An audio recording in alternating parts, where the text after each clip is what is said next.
ప్రభుత్వంలో సుమారు 1500 కోట్ల అభివృద్ధి అని మాజీ ఎమ్మెల్యే బిగాల గణేష్ గుప్తా గారు అనేక సందర్భాల్లో చెప్పడం జరిగింది. మరి 1500 కోట్ల అభివృద్ధి ఎక్కడ అంటే మేము ఒక్కొక్క పని మీద అంటే మీరు చేపట్టిన పని అండర్ గ్రౌండ్ డ్రైనేజ్ కానీ బొడ్డెమ్మ చెరువు ఏదైతే మినీ ట్యాంక్ బండ్ కానీ వైకుంఠ ధామాలు కానీ వాటిపైన శ్వేతపత్రాలు విడుదల చేయాలని అనేక సందర్భాలు చెప్పినా కానీ ఏ ఒక్కటి కూడా వారు శ్వేతపత్రం విడుదల చేయలేదు, డీటెయిల్స్ ఇవ్వలేదు, సమాధానం చెప్పలేదు. అసలు పూర్తిగా నిజామాబాద్ అర్బన్ నియోజకవర్గం సమస్యల వలయం.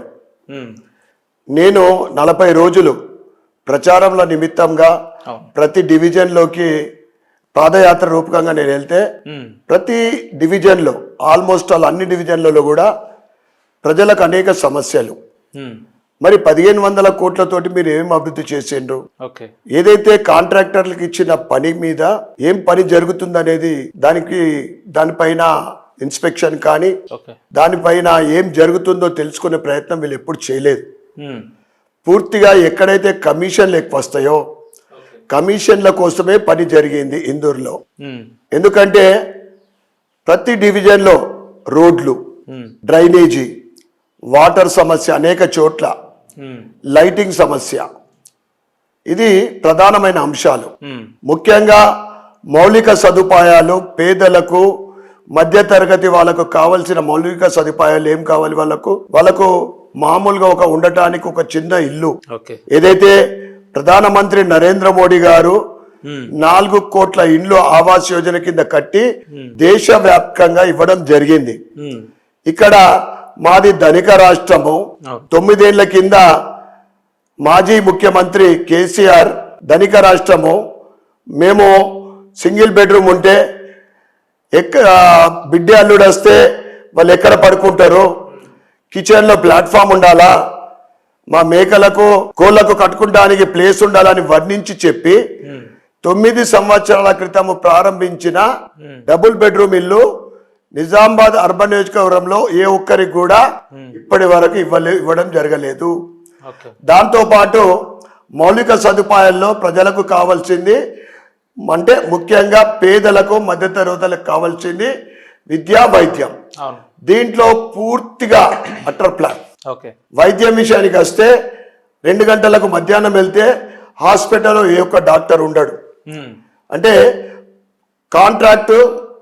కాంట్రాక్ట్ బేసిస్ కానీ లేదా పర్మనెంట్ డాక్టర్లు కానీ స్టాఫ్ అంటే పైనుంచి కింది వరకు మొత్తం హాస్పిటల్లో 50% స్టాఫ్ ఉన్నారు. ఇది పరిస్థితి. సివిల్ హాస్పిటల్ వాళ్ళు 2014లో కానీ మళ్ళీ 18లో కానీ వాళ్ళు మేనిఫెస్టోలో వాళ్ళు చెప్పడం జరిగింది. ప్రతి జిల్లా కేంద్రంలో నియోజకవర్గంలో నిమ్స్ తర హాస్పిటల్ కట్టిస్తామని చెప్పారు. 100 పడకల ఆసుపత్రి కట్టిస్తామన్నారు. 100 పడకల నిమ్స్ తర హాస్పిటల్ అది పక్కన పెట్టండి. ఉన్న హాస్పిటల్ నిర్వహణ సరిగ్గా లేదు, దాని మీద పర్యవేక్షణ లేదు.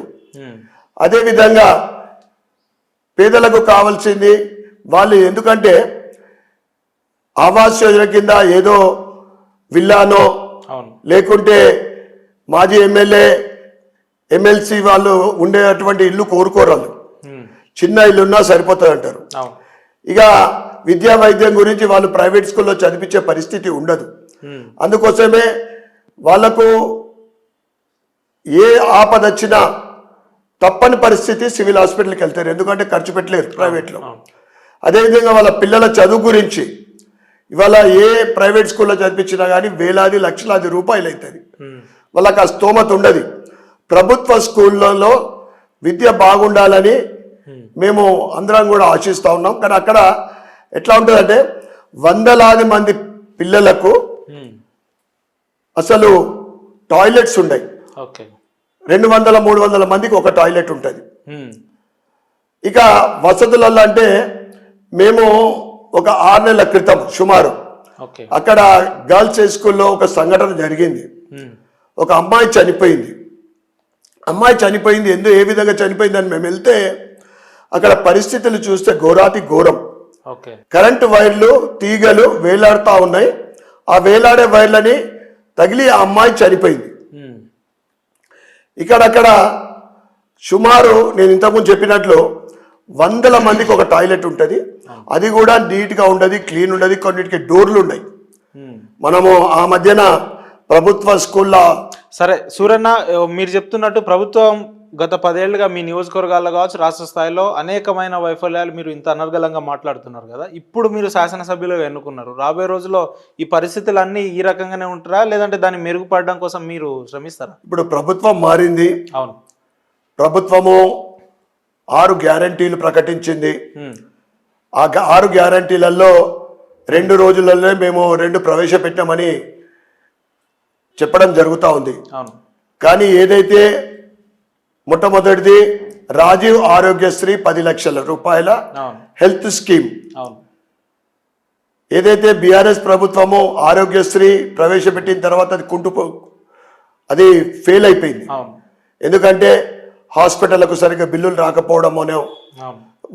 1 నుంచి 2 సంవత్సరాలకు బిల్లు రావడము, సరైన ట్రీట్మెంట్ అంటే రకరకాలైన ట్రీట్మెంట్లు అలా లేకపోవడం, ఉమ్.